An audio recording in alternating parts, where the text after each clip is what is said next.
Welcome to episode 11 of the Chronically Online podcast. My name is George and this is James. And we are marketing professionals who like to chat about memes, marketing updates in the world, and also random geeky things. And today, first thing we're going to be chatting about is one that I just instantly kind of hated. It's the Beyoncé surprised meme. Oh, because she didn't think she'd win country album Yeah. of the year, which none of us thought that either. Yeah, I didn't no listen one to the expected. album. She probably deserved to win. But Yeah, I haven't listened. It might be she's amazing. the first black woman to ever win that. Yeah, it might be the best album I've ever heard. I don't know. But anyway, the meme itself. Yeah. The meme itself, I don't know whether you saw this. Instantly, like overnight, every meme LinkedIn page used it.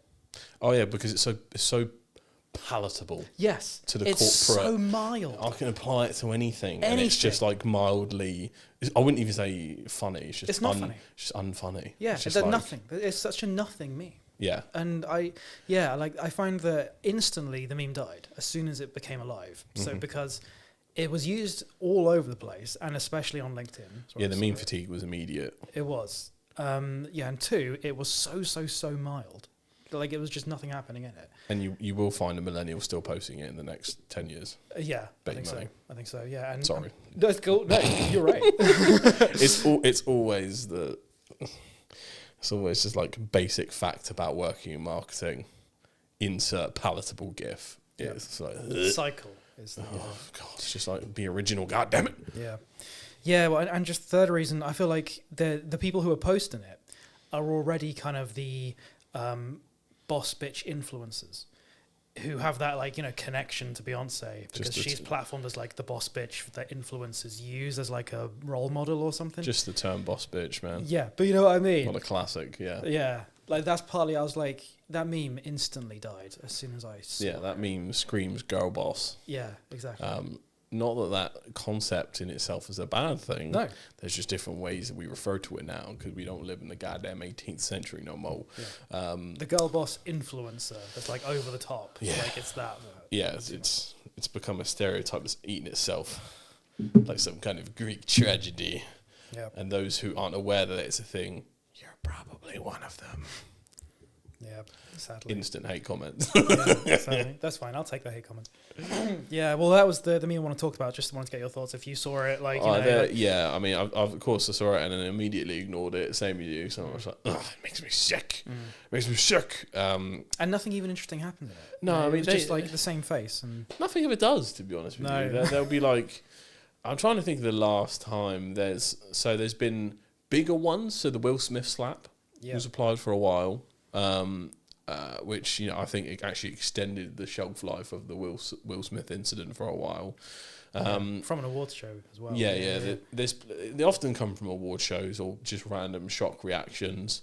What's the last one? They often come from like basic TV shows. So there'll be like one like there'll be your most famous one from each show, like a Law and Order or something like that, and it's like, yeah, I'm not sure. There needs to be some kind of word for it. I think a lot of people refer to it as kind of millennial cringe because Gen Z and millennial be beefing now. Chuggy is the word I've heard. Chuggy, yeah, that's it. Like that is to use a phrase that Democratic strategists were using in the States. The vibes are off. Like that's that's the phrase. Just the vibes are off. Yeah, that was their whole reasoning. Why aren't people voting for us? The vibes are off. No, everyone's poor. You numpty. That's the vibes. It was just the vibes. The economy's fine. I'm broke. What are you talking about? But yeah. There's that. I think sometimes it's hard to break out of our own realities in some ways. So I think that actually, I think that actually impacts your meme selection and how you like bring that into the fold. Yeah. Sometimes you get so used to only suggesting things that will be signed off that it kills ingenuity. Sure. This happens a lot in larger companies. Yeah. And that's why they're often behind the curve. But you can only be told no so often to the point where you program yourself to pick things that will be selected. That's why, if you've ever got a big, bold idea, sometimes, like the previous agency where I was told, go in with a client, give them the crazy risky option that you want, boil it down a bit, and then the safest possible option that you don't want to do. And you'll bring it into that room and they'll definitely pick the one you don't want. Yeah. Because you gave them the easy route, the safe route, and it's just like, is that actually going to do anything? I don't think it's gonna do anything, bro. Like, Yeah. but it's just how things work right now. Yeah, I can just imagine that there was a bunch of people on a bunch of influencers, whether it's LinkedIn or not, but like, who saw that. They were watching the awards and saw Beyonce kind of do her reaction, and then saw it appear as a meme once, and then they were like, yes, finally, that meme is perfectly inoffensive and mild, and I can use it. That's the point, that you shouldn't use it. If it's such a mild meme that you know you can use it fine, consider whether you should use it in the first place. Because you go, okay, if it's so mild, that means it's probably a boring meme. Yeah. It needs to kind of get a reaction. You need to see it and go, okay, I just laughed, or I just went, or I just whatever. Like, but the Beyonce shock meme, it's just nothing. And yeah, I'd love to see some insight or data in terms of how GIF recommendations are working at the moment. So I guarantee you, around the time of that, we'll call it the incident. The if you typed in "shocked" on your, whether it be Jiffy, your Apple keyboard, or your Google keyboard, like WhatsApp or something, is Beyonce appearing first, and that's what led to the larger usage of it after the thing had finished. Because everything has a certain media cycle now. Don't get me wrong. Like, a lot of the times, it's not as long as you think it is. It's usually a lot shorter. Like, that Beyonce thing would have been a day in reality. But do things like recommendation engines for GIFs extend that? I'm not quite sure. Yeah, Tell you what, that's deep tech. That is. I'm going to live test that shit. What is this? What does it look like? If I type in shocked. This is with Google keyboard, mind you. Okay.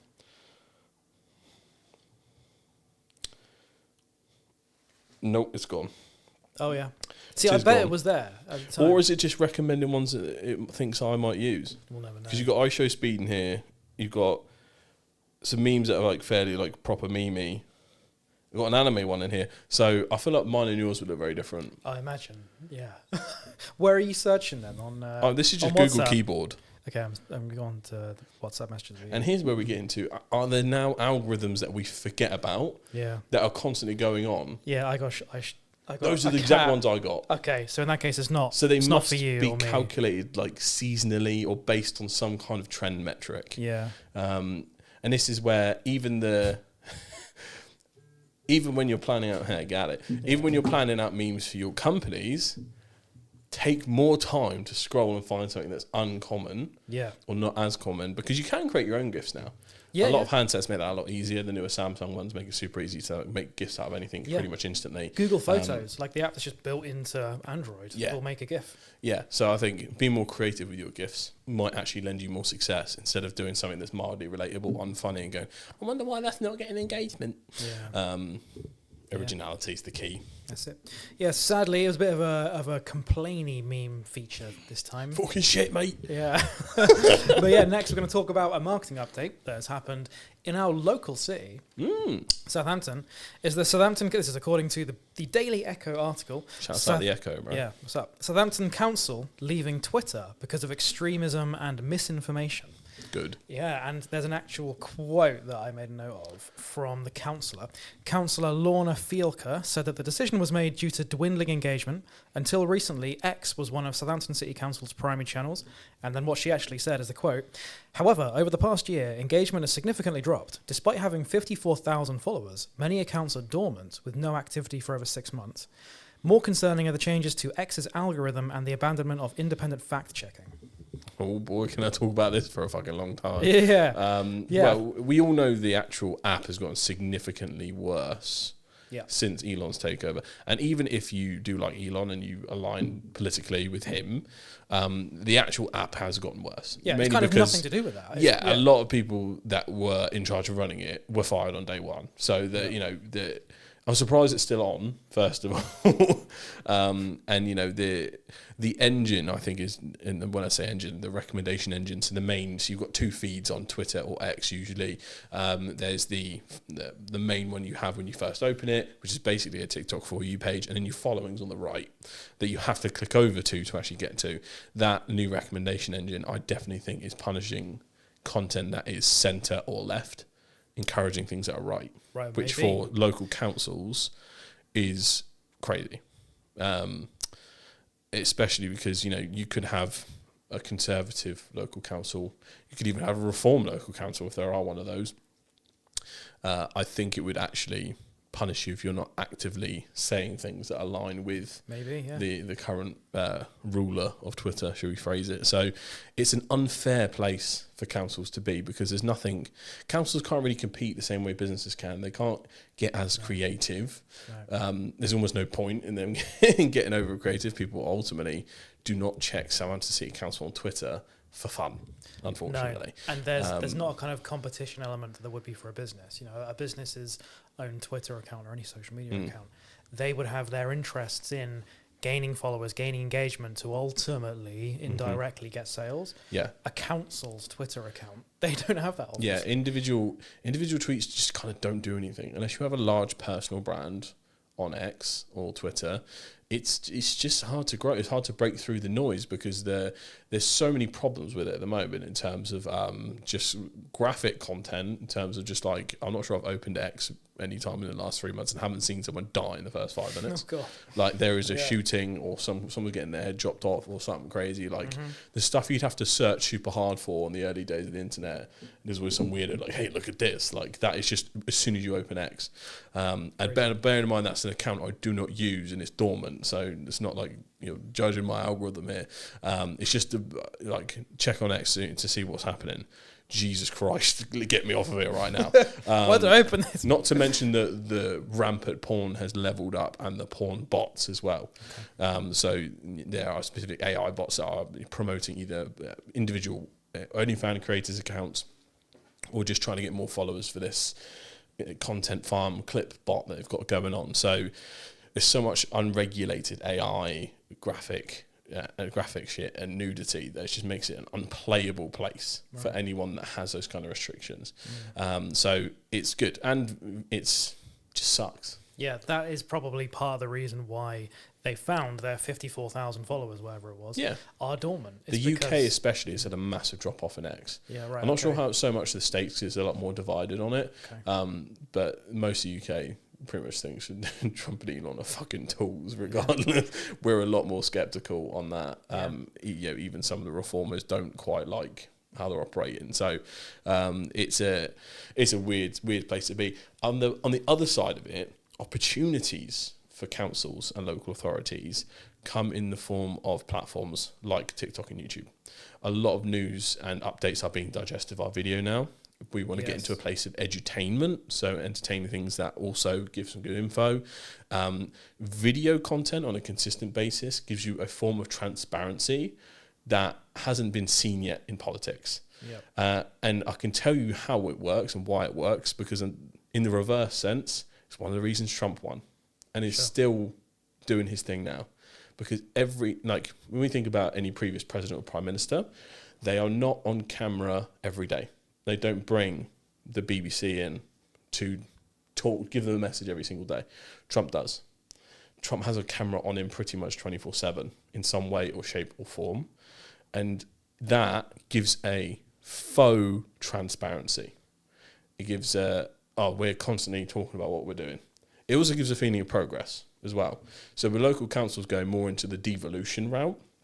So there's going to be a lot more autonomy for local authorities, things like that. You're going to have a lot more responsibility, a lot more to talk about with your constituents.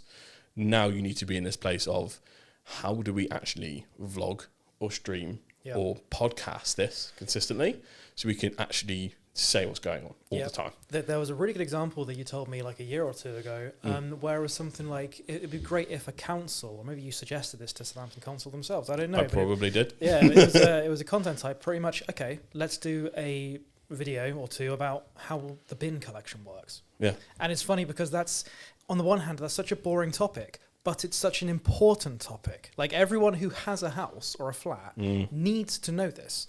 Either you Google it or you go onto like the council's Twitter or something, whatever it is. And that would be such a perfect example of a piece of content that is a bit new and a bit different. Like, just do an authentic video. Hey everybody, my name is Councillor ... and I'm here to tell you that this is where the bins of collection is. You got to know this. I'm sorry, but every Friday, whatever. Like, you know, it could just be something plain like that, which isn't just something too boring. I feel like we have to go back to the basics, because I think a lot of a lot of local councils and the government in general kind of, I wouldn't say forget, but I think they neglect the fact that every year a new set of quote unquote people enter the real world. So every year, God knows how many people rent for the first time, or they buy their first house or something like that. And there's a lot of boring concepts that may or may not have been explained to them. No. And also it helps deal with grievances. So if you imagine my bins weren't collected last week, it's all these fucking these lazy pricks always doing it, blah, blah, blah, immediately blaming the bin men themselves, right? Sure. You switch it up and you do a quick vlog on the day, right? Just get a simple lapel mic, USB, nothing crazy. If you're the counsellor, you mean? Yeah. And literally, just send your social media team out with a little wireless mic, get a couple of the bin men mic'd up, and just follow them for like 10 minutes. Yep. And get them to talk about it. Like, some of the reasons you might be missed is because we're now doing the shift pattern where we're doing this and this. Reason that happens because funding was affected by that. We're not doing it on purpose. It's just the way that the money's flowing at the moment. Contact your local councillor for that kind of thing, and we can look at how we can sort that out. Maybe you need a bigger bin. That's on the website. When the lads are on site talking about this stuff in a way that you would if you bumped into them outside, there's a level of realism and level of humanity that is then brought into that thing. You could do the same thing when the team comes down and fixes a pothole. All we get when we fix these is one, people complain the road's blocked, and then they also complain when the pothole's not fixed. Yeah, absolutely. So we're in this constant paradox, right? But let me tell you how we get our jobs, so we can say, so you get some clarity to what we're doing. Yeah. That it would be such an easy win just to go around to all these little nooks and crannies, because your money just gets taken and you never see what happens to it. And I guarantee you a lot of this stuff wouldn't go viral. But it's the personalities that make our communities work, and the people that make our communities work can make something special. Yep. And all you got to do is press a button on a screen and just ask them about it. Yep, the council's own Twitter account, in this case, whatever it is, it doesn't need to go viral. Like they're talking about that their 54,000 accounts were dormant. It's like, well, they may be dormant because you haven't posted anything good in 4 years. Yeah, and that type of content I'm talking about here is not hard. Sure. And I think part of what Labour wants to do is take away a lot of regulations from shit, which I agree with in some sense. Some things need a lot of rules, but when we get to that point, we also need to deregulate how we communicate with people, because if we're looking at it from a left-right point of view, right wing don't play by the rules, left wing do. Right, they're like fuck the rules, anti-establishment, all this, and then they're constantly clinging to the things that work and the processes. First of all, makes you look like a nerd. Second of all, I don't trust you because you're now trying to cling to the thing that is not working for us all collectively. So it's a weird place to be. So forget trying to cling onto it. Just show how it works. Sure. Show the real people, because imagine if that was happening in the States and how all these people work. So maybe you got to know the regular character, the bin man Joe from the States, whatever. And then when Doge comes in and cuts all the jobs, you realise that's affected Joe. You liked Joe. Joe was real. Joe was your neighbour. Mm-hmm. Now we're looking after each other. This is that start of that collective consciousness we're talking about. This is why you need to This is turning political really quick. But you need to start your Twitch rant channel. But it's just because because you see it time and time again, right? If you're in a shop and some lady or some guy is going off at some poor worker, and then instead, like, that worker is just not had it up to here with people treating them like shit. But if they actually end up having a conversation like, do you think I run this store, like control these prices? Like, that's controlled by some massive corporation over there. Listen, I just work here. And the person like, you know what, you're right. Yeah, I do just work here. Like, you're not, that's my bad. And then that's all right, mate. Like, I've been there too. That kind of interaction, that's non left or right. Yeah, but you just need to get that human effect from real conversation, digitally translate it in whatever way you can. And usually it's just real conversations. Take the best bit, cut it up so the pacing works a bit more, nice music behind it, maybe some memes and pops, whatever. Easy. Make it funnier, and the entertainment factor, get it going. Constant churn, a content vehicle, a content engine that pushes you forward, then you win. Yep, easy. Yeah.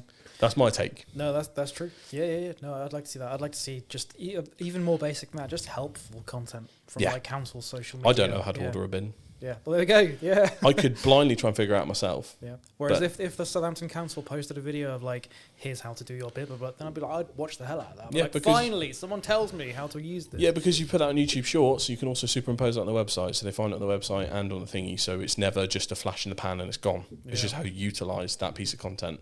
All that helpful content, if used correctly, creates a very, very good engine, because we've done it for clients before, where the things you'd write blogs about are now topics that we talk about on the podcast.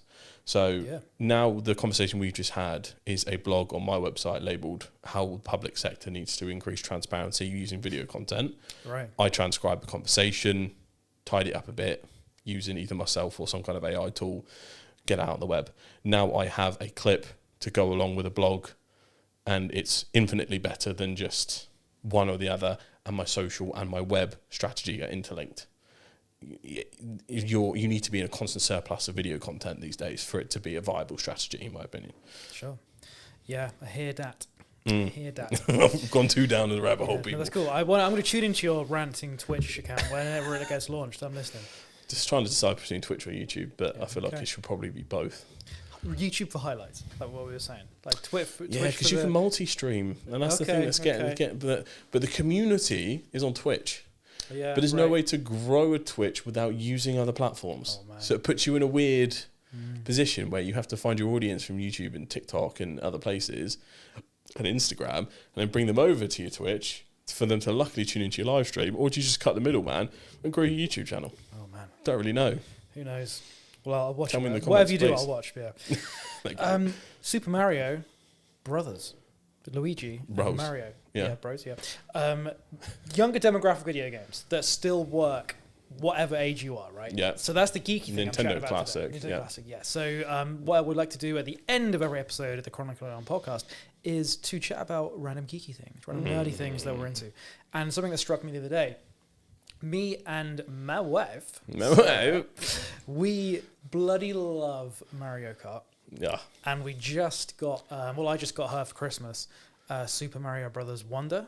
Ooh, which is I heard that was good. That's the new one, isn't it? That is the I got the name right around, Super Mario Bros. Wonder, where it's 2-player. So we've both been playing this. So it's 2-player, 2D side-scroller. Dope. And it's just fun. It's just like, turn your brain off. Like, I feel like a kid again, just jumping on stuff. And Wonder actually does a few, like, extra things where you go, oh, that button does that. That wasn't in the old original Super Mario Bros. Nintendo are great at innovating. I don't think they get enough credit for like just the random shit they do. Sure, yeah. Think about all the memories we wouldn't have had if they hadn't have made the Wii. Yeah, the Wii. Talk about a product that was ahead of its time, first of all. Yeah, it was. I'm pretty sure much fun. We've all got a Wii somewhere in our house and we're not using it anymore, but by God did we buy that motherfucker, and I'm playing the hell out of Wii Sports, right? Yeah. But even the Mario games, how they like, I think the one before that was more the 3D one, Super Mario Odyssey. It's a few years old now. Oh, yeah, right.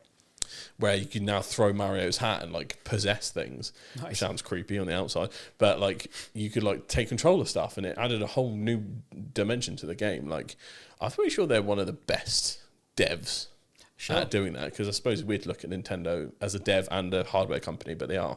Yeah, that's why they've stayed relevant, I guess, isn't it? Is that they kept on changing it all the time. 100, yeah. Yeah, and with this Super Mario Bros. Wonder and the Mario Kart games, like the bloody hell, like Mario Kart 8, I think it's on now. Like they added a bunch of new things to that as well, and they added like deluxe version where you get a bunch of new tracks, and we actually bought that. See, this is how crazy this is when you're an adult with disposable income, you buy all the kind of like old things you wanted when you were a child, but like and extras because you have the money now. So I was buying DLC back in the day was crazy. You could never buy DLC, but now that's it. And like because it's like when you're a child, it's like, oh, well, that's a lot of money, like extra £30 for that. But now when you're adult, like £30 is not a big deal. So you can like, I'm going to spend the extra money and relive my childhood memories. And so me and my wife, we bloody love Mario Kart. You can jump in any time as well. Yeah. Oh, mate, I freaking I need to play the Switch more, actually. I might get the newer one, the OLED one. Okay. Just because. Yeah, no, fair enough. Disposable income. Would there be any games you get straight away for the Switch? So, I don't actually know. So apart from the classic Mario games, because I'm one of the probably only people that tried Zelda Breath of the Wild and didn't like it. Oh yeah, I've never heard of anyone like that. Everyone loved it. It was my first Zelda game, so I think that was part of the issue. Right. I wasn't used to the how it works. Like maybe it's because I'm not bought into the character, bought into the lore or anything like that. Because it's very story light in the beginning, I guess. And we've talked about it in previous episodes, but I'm really bad with games where you just have open reign and you have to discover and you have to do shit. Yeah, you told me. And it's probably the ultimate bugger off and do it yourself. Yeah, unlike the other Zeldas, is that right? The other Zeldas are more linear. Yeah, I'm pretty sure they were. Yeah, and I think that there was just so much you could do. Yeah, there's the crafting and the building and the cooking. This got me with Red Dead as well. I didn't finish Red Dead because it felt like I had too many tasks to do. There's a certain pace to Rockstar games which does my nut in sometimes. Like you'll know it, like the slowness of running and walking on GTA and Red Dead. You feel very sluggish all the time. Like I love how cinematic it is, but the start of Red Dead Redemption's a slog. You're just in this snowy mountain for what is at least 30 minutes to an hour. It is, and it's literally a slog because you're stepping through the snow. Yeah, and when you get to this first town, you find out all these little things you've got to do. Like you've got to pet your horse to increase the thing, you've got to feed it. And I'm like, listen, if I wanted tasks to do, I'd go and live my life.